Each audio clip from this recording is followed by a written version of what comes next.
आपको तो पता ही होगा, कुछ लोग ठंड में नहाते नहीं है, लेकिन उसमें से कविता भी है जिसे ठंड में नहाना पसंद नहीं है। उसकी इस आदत से परेशान भाभी नम्रता कहती है, कविता नहा लो, आज 5 दिन होने आए हैं, बच्चे भी तुम्हारे पास नहीं आते, कहते हैं कि बुआ में से बदबू आ रही है। अरे भाभी, कल मैंने परफ्यूम नहीं मारा था, आज मैं मार लूंगी, जैसे 5 दिन वैसे 2 दिन, और फिर नहा लूंगी। आप मुझे परेशान मत करो।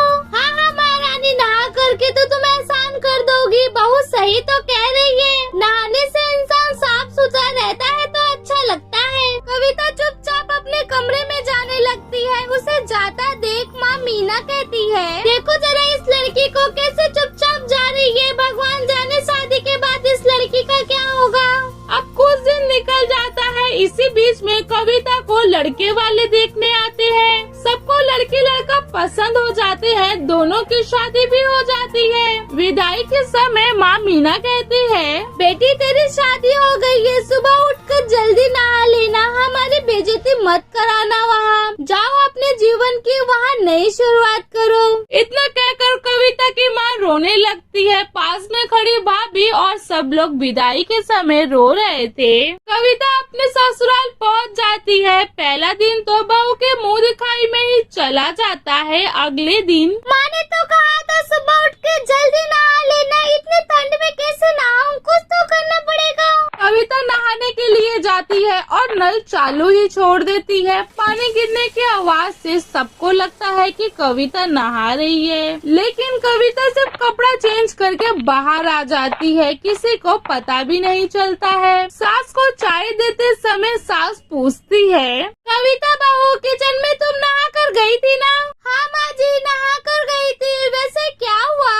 सुबह बिना नहाए किचन छूना मत, किचन अपवित्र हो जाएगा बहू। हाँ माँ जी, अच्छे से समझ गई। अब जैसे जैसे दिन जा रहा था, लेकिन कविता अपने हरकतों से बाजी नहीं आ रही थी। वो अपने ससुराल में भी नहाया नहीं करती थी। उसके शरीर से आने वाली बदबू से सारा घर परेशान था। लेकिन उसके पति ने एक दिन झिझकते हुए बोला, कविता एक बात पूछना था, तुम बुरा तो नहीं मानोगी। आप कैसे बात कर रहे हो, आप पूछो, क्या पूछना है, मैं बुरे नहीं मानूंगी। तुम्हारे पास से इतनी बदबू आने का कारण क्या है। अपने पति के इस सवाल से कविता उसे देखते रहती है, फिर कहती है, आप भी कुछ भी कहते हैं, दिन रात किचन में काम करती रहती हूँ, जिसकी वजह से पसीना आता है और शायद बदबू भी आ जाती है। अपनी पत्नी का जवाब सुनकर वो थोड़ा हैरान था, लेकिन कुछ कहता नहीं है। कविता के पास से आने वाली बदबू से सास भी परेशान थी,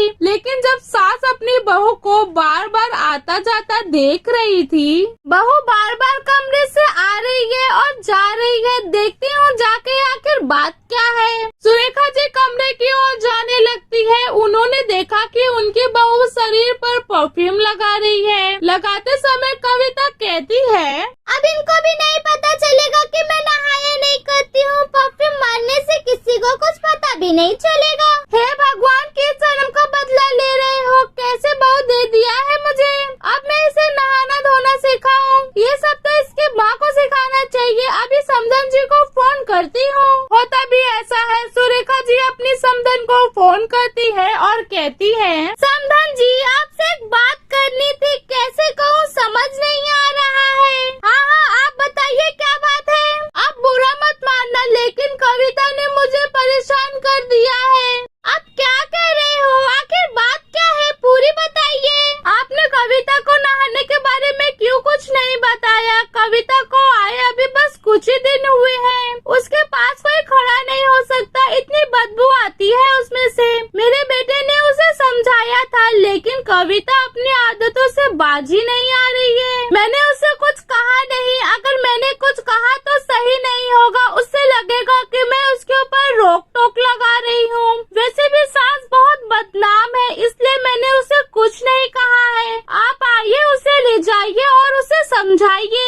कविता का भाई उसे लेकर घर आ जाता है। मीना जी उसे अकेले में कहती है, कविता, मैंने आखिर तुझे क्या समझाया था, तूने मेरी नाक कटा के रख दी है। समधन जी ने मुझे सारी बात बता दी कि तू वहाँ कैसे नहीं नहाया करती थी।